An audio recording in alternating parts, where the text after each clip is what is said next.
Hello दोस्तों, welcome to the channel again. स्वागत है आपका एक और नई वीडियो में। आप देख रहे हैं कार बाइक 360 और मेरा नाम है वीवू। आज जो है वो हम लोग XUV 700 को लेके निकलेंगे सिटी ड्राइव के लिए, लेकिन एक ट्विस्ट यहाँ पर ये है कि हम लोग चेक करेंगे कि ये नाइट में कैसा परफॉर्म करती है। दोस्तों हमेशा से जो है वो हम कंसर्न रहते हैं हेडलाइट यूनिट को लेके, क्योंकि अक्सर जब आप बहुत अमाउंट अपने हार्ड एंड मनी अमाउंट जो है वो लगाते हो किसी कार को खरीदने में, तो आपको छोटी से छोटी चीज़ें भी जो है वो इम्पोर्टेंट फील होने लग जाती हैं। ऐसे में आप हमारे ऊपर ट्रस्ट कर सकते हैं और जान सकते हैं छोटी छोटी चीज़ें, ये छोटी छोटी पैरामीटर्स जहां पर हम लोग जज करते हैं किसी गाड़ी को। आज दोस्तों ऐसे ही एक पैरामीटर के साथ में हम लोग आए हैं और हम चेक करेंगे कि XUV 700 की इल्यूमिनेशन लाइट्स कैसी हैं, उसकी हेडलाइट टेक्नोलॉजी के ऊपर कितना काम किया गया है, क्या सिटी में और हाईवे में चलते टाइम ये एक्चुअली में वर्दी है कि नहीं है। और चलो, आप किस चीज़ का वेट कर रहे हो? अगर आप चैनल पे पहली बार हो तो सब्सक्राइब करके जाना दोस्त, और हम लोग फिलहाल वीडियो को करते हैं स्टार्ट। और दोस्तों तो लेके चलते हैं फिलहाल XUV 700 को, और धीरे धीरे करके मैं आपको इसकी सारी चीज़ों के बारे में बताऊंगा और कैसे इसका इल्यूमिनेशन यहाँ पर प्ले करता है। देखो दोस्तों, जब आप XUV 700 को चलाएंगे ना, तो सबसे बेहतरीन चीज़ स्ट्रेट अवे मैं आपको बता रहा हूँ ये बात, कि आप जब भी नाइट में चलाएंगे तो आपको इसकी लाइट से काफ़ी प्यार हो जाएगा। हालांकि इसके अंदर ऑटोमेटिक हेडलाइट यूनिट आती हैं, तो द मोमेंट जैसे ही शेड जो है वो कम होने लग जाती है और रात जो है वो होने लग जाती है, तो इसकी लाइट जो है वो ऑटोमेटिकली ऑन हो जाएंगी। और फिलहाल अगर मैं आपको ऑटो पे करके दिखाता हूँ, अब एक चीज़ दिखाता हूँ ऑटो में फिलहाल है, अगर मैं इसके हाई बीम को एक्टिवेट कर रहा हूँ तो इसकी ऑटो हाई बीम भी है यहाँ पर, तो ऑटोमेटिकली हाई जो है वो लो पे हो जाती है और लो से तुरंत हाई हो जाएगी जैसे ही कोई व्हीकल जो है वो क्रॉस कर जाएगा। फॉर एग्जाम्पल अगर आप देखो सामने, तो बहुत सारे व्हीकल्स यहाँ पर मेरे सामने है, तो यहाँ पर लॉजिकल नहीं है एक्चुअली कि मैं हाई बीम लगाऊं, लेकिन जैसे ही मैं हाई बीम लगाता हूँ, फॉर एग्जाम्पल देखो जैसे ही मैं हाई बीम पे करूँगा तो देखो इसने ऑटोमेटिकली जो है वो लो बीम एक्टिवेट कर दी। This is a great thing, this is a great feature जो एक्चुअली XUV 700 में आता है। इसके अंदर एक और फीचर आता है, उसको कहते हैं बूस्टर लैंप्स। तो आपके पास में अगर एक स्पीड अचीव कर लेती है गाड़ी, उसके बाद में जो लैंप्स यहाँ पर थ्रो करते हैं वो अमेजिंग लैंप्स रहते हैं, वो अपनी एक्चुअली थ्रो को और इंक्रीज कर देते हैं। फॉर एग्जाम्पल अगर वो नॉर्मल लाइट है, लो बीम पे मैं चल रहा हूँ और वो तकरीबन 70 से 80 मीटर का जो है वो थ्रो मुझे यहाँ पर दे रहे हैं, तो 20 मीटर का और थ्रो इंप्रूव कर देगा जैसे ही वो एक सर्टेन स्पीड्स पर आपकी गाड़ी जो है वो पहुंचेगी। Adaptive cruise control, no matter दिन हो चाहे रात हो, रेडार के लिए जो है वो कभी भी कोई दिन या रात मैटर नहीं करता है। लाइट असिस्टेंस जो है वो उसको नहीं चाहिए होती है कभी भी, तो चाहे दिन हो चाहे रात हो, इसका एडेप्टिव क्रूज कंट्रोल काफ़ी अच्छा काम करता है। और फॉर एग्जांपल मेरे से आगे जो है वो एल्ट्रोज चल रही है एंड मैं अगर ब्रेक नहीं लगा रहा हूँ, ये देखिए, तो ये ऑटोमेटिकली जो है वो ब्रेक लगाती है एंड कोलिजन पॉसिबल की जो है वो एक नोटिफिकेशन मुझे अपनी MID पे शो करती है। दोस्तों जब आप लाइट की बात करते हैं और नाइट ड्राइव में इसको लेके चलते हैं, तो मतलब ये जो लाइट्स जिस हिसाब की यूज़ की है, हालांकि महिंद्रा ने जो है वो कुछ ज़्यादा खुलकर बात नहीं कर रही है कि कितने वॉट की जो है वो यहाँ पे लाइट इस्तेमाल की गई है, बट मज़े की बात यह है कि चाहे आप फॉग लैंप यूनिट की बात करें या हेडलाइट यूनिट की बात करें, दोनों ही गजब का थ्रो देती हैं। मतलब खुश हो जाएगा दिल आपका, और स्पेशली तब जब आप इसकी फॉग लैंप यूनिट की परफॉर्मेंस देखेंगे। अभी देखिए मैं लो बीम पे हूँ और मैं जैसे ही फॉग लैंप यूनिट एक्टिवेट करूँगा ना, तो इंटेंसिटी देखना कितना इम्प्रूव होगी। तो ये देखिए अभी फिलहाल जो है आई बिलीव की कैमरा रजिस्टर्स कर रहा हूँ, मैंने इसकी फॉग लैंप यूनिट जो है वो ऑफ की हुई है और अभी मैंने एक्टिवेट की हुई है। तो फॉग लैंप यूनिट से बहुत फर्क पड़ता है, ये आपके थ्रो को और इम्प्रूव कर देती है।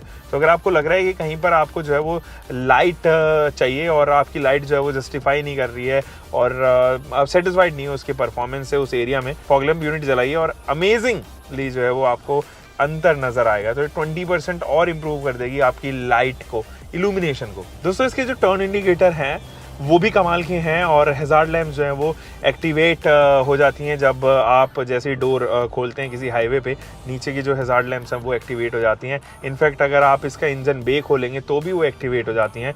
तो ये चीज़ मुझे काफ़ी अच्छी लगी कि अगर आप हाईवे पे कहीं फंस गए हो, आपको लग रहा है कि आपकी जो गाड़ी है वो ब्रेक डाउन हो गई है, तो आपने अगर हैजार्ड लैंप नहीं भी जलाए तो ये ऑटोमेटिकली एक्टिवेट कर देंगे उनको। इंजन जैसे ही आप खोलोगे, यानी कि इंजन का बे जैसे ही खुलेगा तो चारों तरफ के जो है हेडलाइट हैजार्ड लैंप जो है वो एक्टिवेट हो जाएंगे। इसके अलावा डोर पैनल पर भी जो है वो लाइट्स दी गई हैं, तो अगर आप दरवाज़ा खोलते हैं तो वो डोर पैनल पे रेड कलर के हैजार्ड लैंप्स एक्टिवेट हो जाते हैं। हालांकि वो ब्लिंक नहीं करते हैं, वो कांस्टेंट ही रहते हैं। रेड कलर की लाइट के साथ में वो काफ़ी दूर से लोग को अंदेशा हो जाता है कि दरवाज़ा खुला है या फिर कुछ ना कुछ चीज़ जो है वो वहाँ पर रहे। हालांकि कुछ मैन्युफैक्चरर्स जो है वो यहाँ पर नहीं डालते हैं विंडोज़ में, मुझे लगता है कि काफ़ी इंपॉर्टेंट चीज़ है।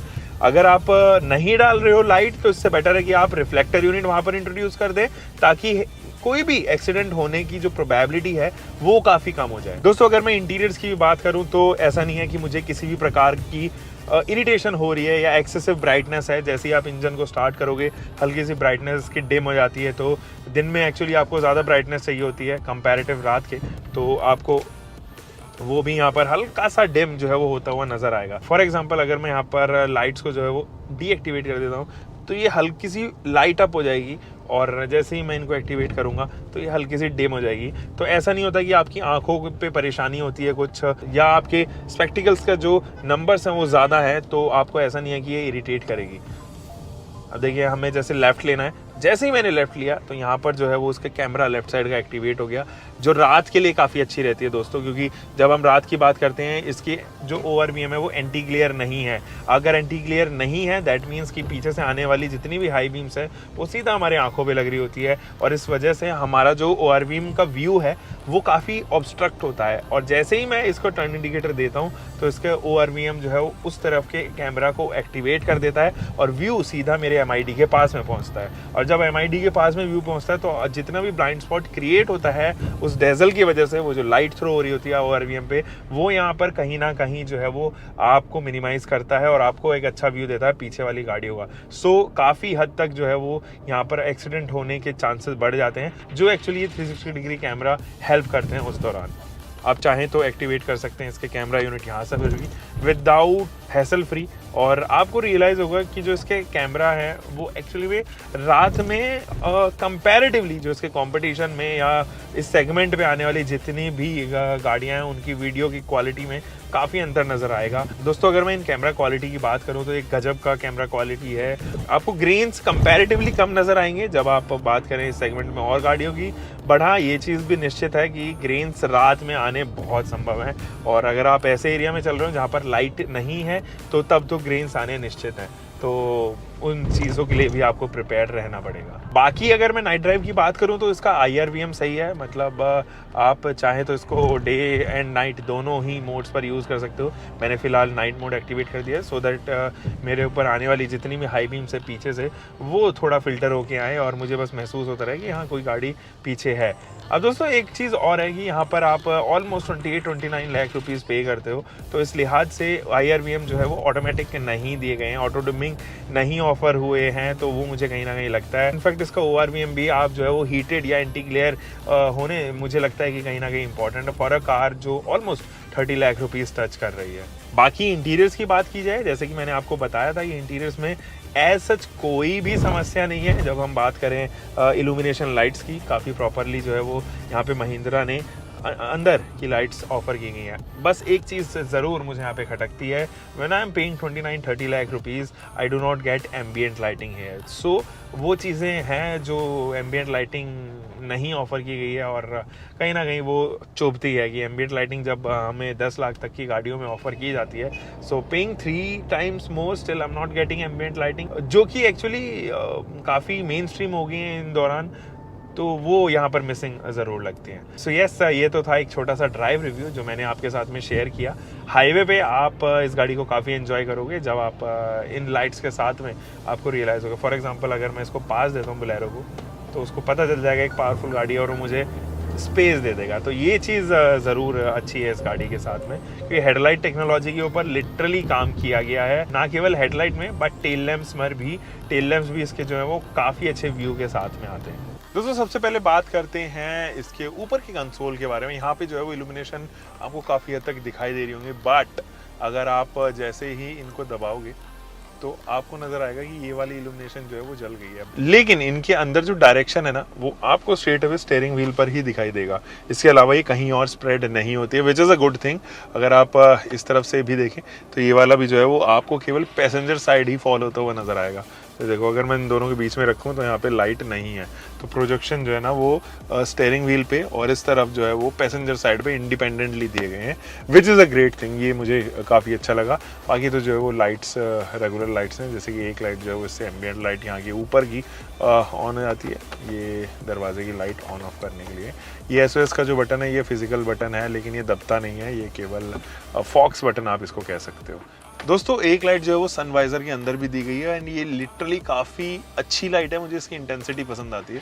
तो देखो बिल्कुल जगमगा देती है। अब इसके साथ में अगर मैं ये ऑन करूँ तो आपको रियलाइज़ होगा कि काफ़ी हद तक जो है वो रोशनी केबिन के अंदर हो गई है, थैंक्स कि ये जो है वो इल्यूमिनेशन शेयर नहीं की गई है और हर एक रो की अपनी इंडिपेंडेंट इल्यूमिनेशन लाइट है।